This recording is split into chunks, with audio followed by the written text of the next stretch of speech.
Por cierto, Chris Hadfield tiene una charla interesantísima en TED, en donde cuenta, bueno, pues un poco como una cosa que parece muy improbable y que desde luego a él le tenía traumatizado, y es como un canadiense puede llegar a ser astronauta en la NASA, que no es canadiense.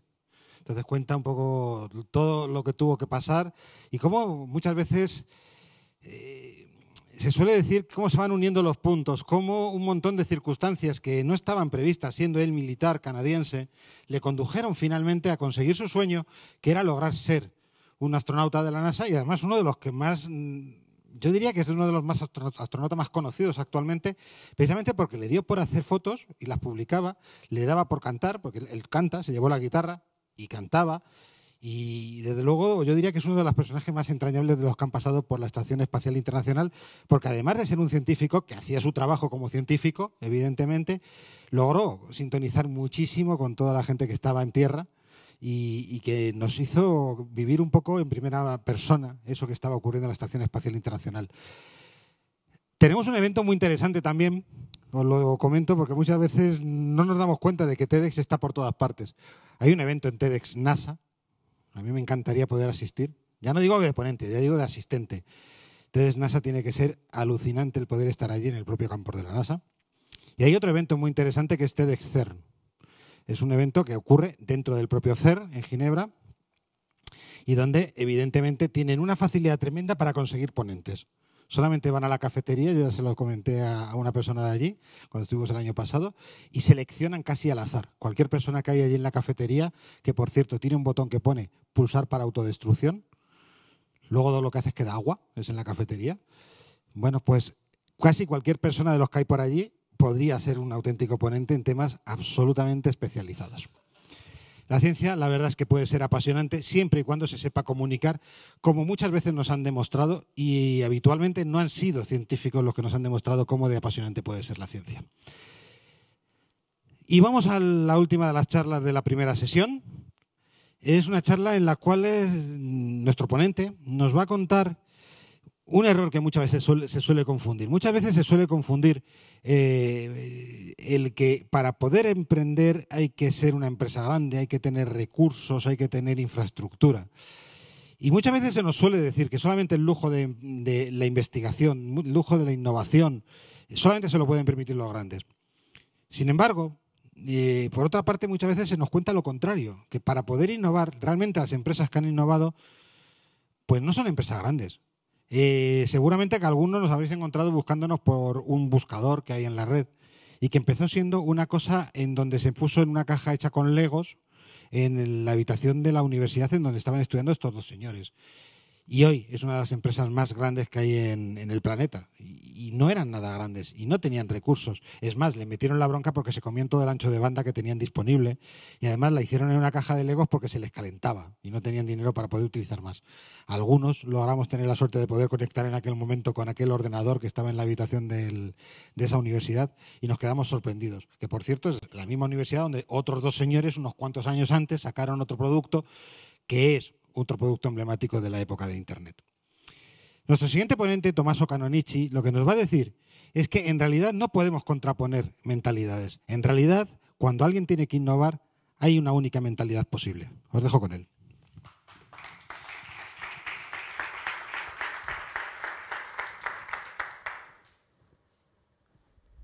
Hola. A ver si aparece. ¿Qué le doy?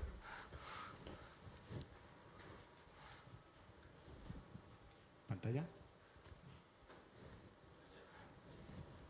Bueno, improviso. No hay ningún problema, soy italiano. Se me da bien improvisar. Lo que os venía a contar hoy no es una historia personal. Creo que a nivel personal no tengo nada que contar, no soy ejemplo de nada. Lo que quiero contaros hoy son historias y sobre todo un pensamiento que tengo. Que hay auténticos invisibles que pero sí están generando un impacto social muy grande, que son los intraemprendedores, lo que para mí son mis clientes. Algunos directivos que en grandes multinacionales, que son totalmente grises y que nadie quiere trabajar en ellas, están haciendo grandes cosas contra sus jefes, contra sus mismos compañeros, para intentar generar algo nuevo. Siempre estamos bombardeados a los tiempos de hoy que hay que trabajar en una startup para ser considerado emprendedor. Vosotros que sois gente jóvenes estáis bombardeados hoy en día que tenéis que montar vuestras empresas. Y para mí no es así, no es solo esto. Se pueden ser grandes directivos y trabajar en una gran multinacional y tener el mismo impacto en la sociedad que un emprendedor. Y no sé si se verá la pantalla. Bueno, complicado.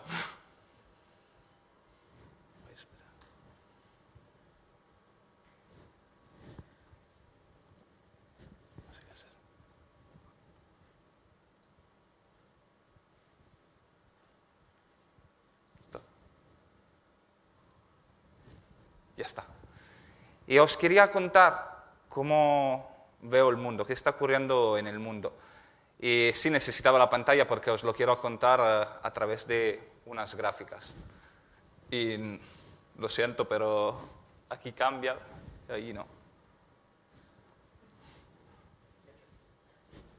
Ya está. Pues voy a intentar hacerlo. Lo que veis aquí es una gráfica donde los puntitos blancos que aparecen son lo que 7 de los mayores economistas del mundo consideran que han sido los grandes cambios de la humanidad. Pues 7 de los grandes economistas del mundo consideran que han sido los grandes cambios de la humanidad. Cambios tan grandes que han revolucionado la forma de que hacemos las cosas. Desde que nace la vida hasta que el hombre se levanta de pie, la revolución agrícola, la revolución industrial. ¿Qué me llama la atención de esta gráfica? Como veis, los grandes cambios que han afectado la forma en que vivimos están pasando de una forma siempre más rápida. Si tuvieron que pasar millones de años entre que nace la vida y el hombre se levanta de pie, tuvieron que pasar centenares de años entre que nace la agricultura y la revolución industrial.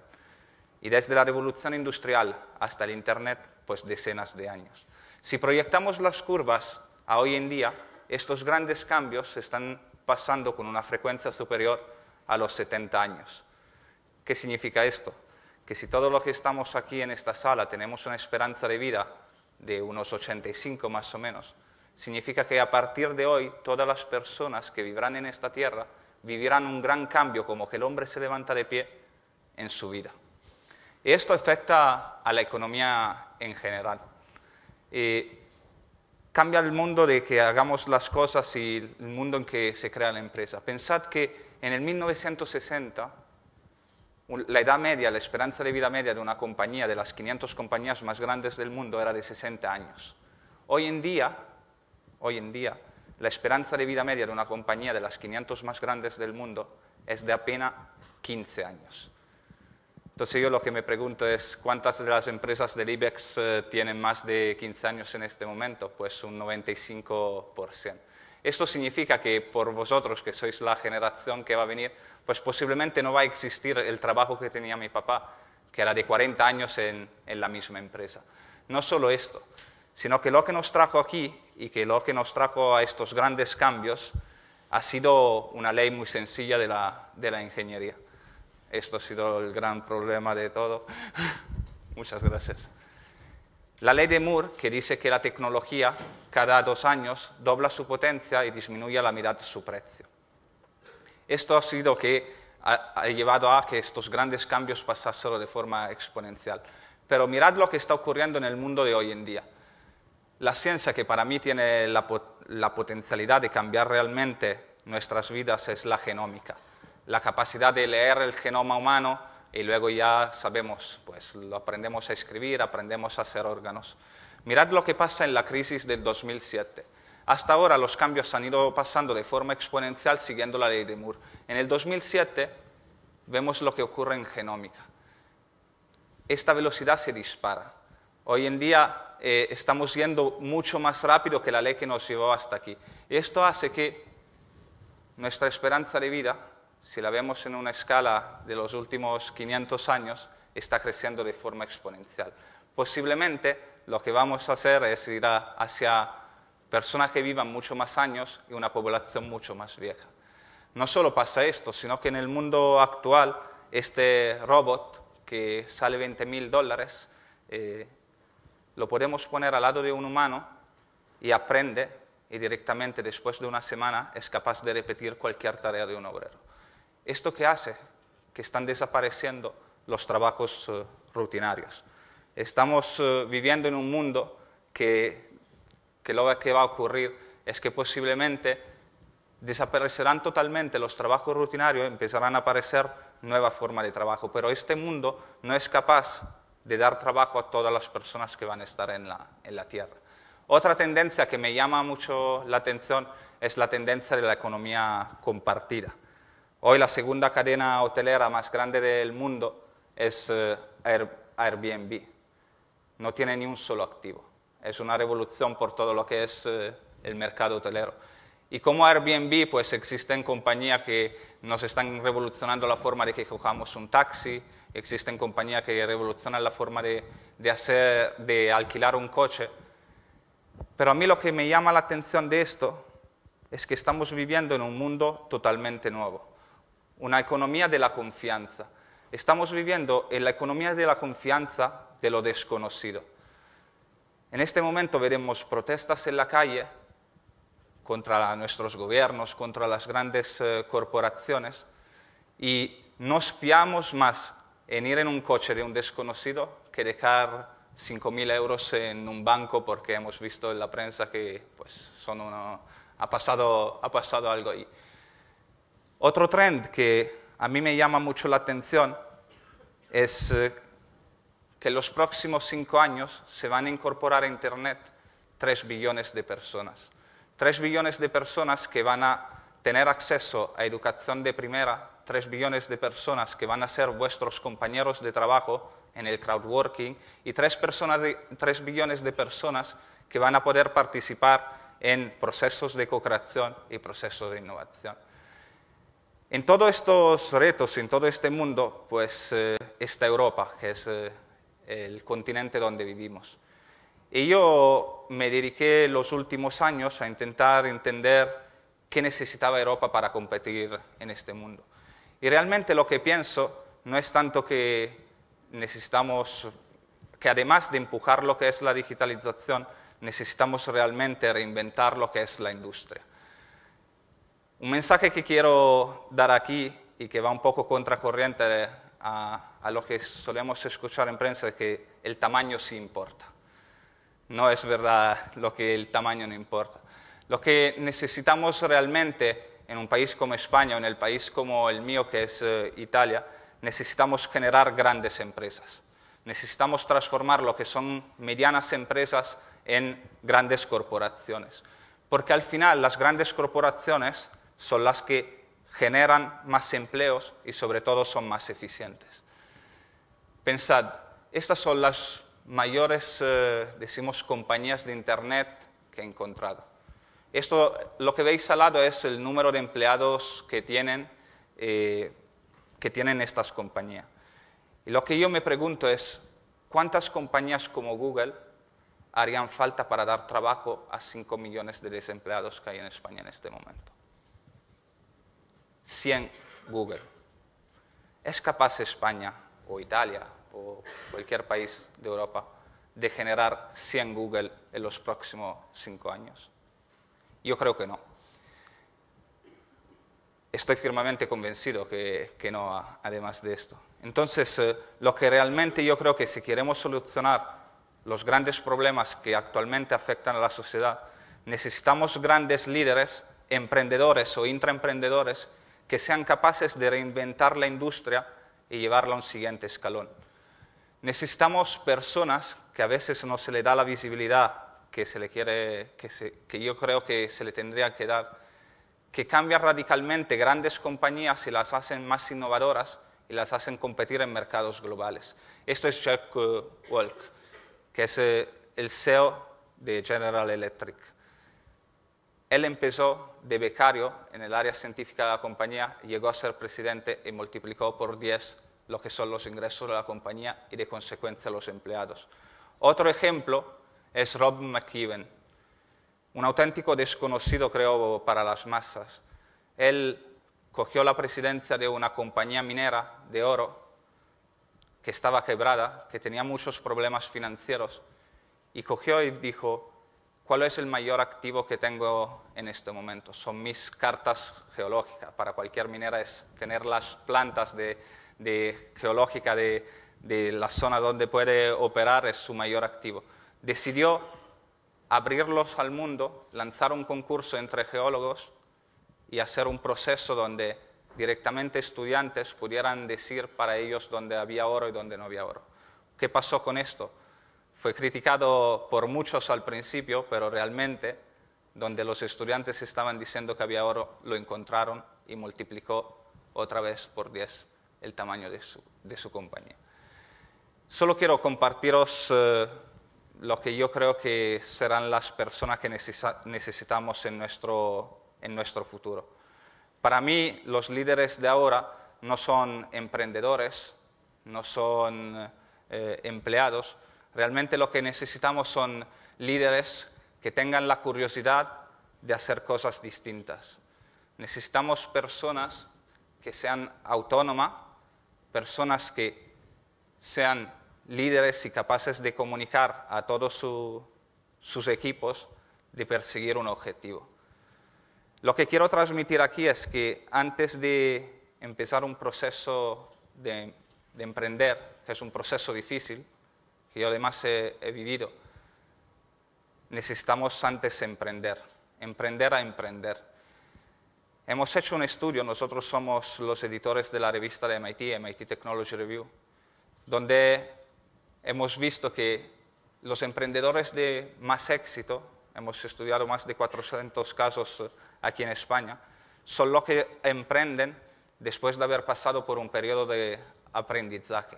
37,5 años. Las personas que aprenden después de los 35 años tienen mucha más posibilidad de éxito que los que emprendemos a 20 años. Que al final lo que realmente mueve el emprendedor es la autorrealización y la pasión. Entonces, antes de poneros a pensar en crear una empresa, haced un paso previo de buscar realmente cuál es vuestra pasión, aprended a hacerlo y luego ya os ponéis manos a la obra. Lo que necesitamos en este momento, más que simples emprendedores, necesitamos intraemprendedores que sean capaces de reinventar las empresas que ya tenemos, que nos hace mucha falta. Entonces vengo aquí con 10 mandamientos que quiero que os llevéis para casa y que empecéis a tenerlos en cuenta en vuestro próximo trabajo. Lo primero, id todos los días a trabajar sin importaros, estando dispuestos a ser despedidos. Evitad cualquier problema, cualquier orden que pueda ir en contra a vuestras ideas o a vuestros valores. Ejecutad cualquier tarea necesaria para llevar a cabo vuestros proyectos. Encontrad siempre otras personas dispuestas a ayudaros. Intentad siempre trabajar con los mejores. Nunca apostad por una carrera profesional, porque posiblemente las empresas donde empecéis a trabajar no van a sobrevivir tanto tiempo como para daros trabajo para toda vuestra vida. Recordad que es más fácil pedir perdón que pedir permiso. Y luego, pues, seáis leales a vuestras metas y realistas a la forma de lograrla. Y honrad vuestros patrocinadores. Sí quiero deciros que de verdad no os obsesionéis con lo que tenéis que emprender. Podéis ser y hacer proyectos transformacionales también en grandes multinacionales, también en un trabajo que os pueda parecer rutinarios. Al final, lo que es una startup y lo que es un emprendimiento es una organización humana diseñada para crear algo nuevo en condiciones de alta incertidumbre. Pues, como hemos visto antes, pues en este momento cualquier empresa es una organización humana diseñada para crear algo nuevo en condiciones de alta incertidumbre. A la hora de innovar, cualquier empresa es una startup. Entonces, da igual dónde trabajes, realmente intentad ser lo más transformadores posible. Muchísimas gracias.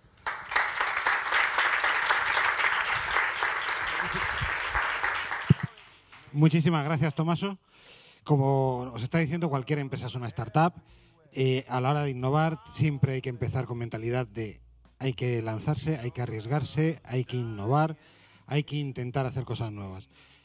Pero nosotros vamos a hacer una cosa que es bastante tradicional y bastante habitual, y es una pequeña pausa. Son ahora mismo las 6:05. Si os parece, volvemos sobre las 6:30 y os vais ahí fuera. Voy a ver si logramos resolver el problema que hemos tenido con estas cosillas para que no haya ningún incidente durante la segunda sesión. Os veo un ratito.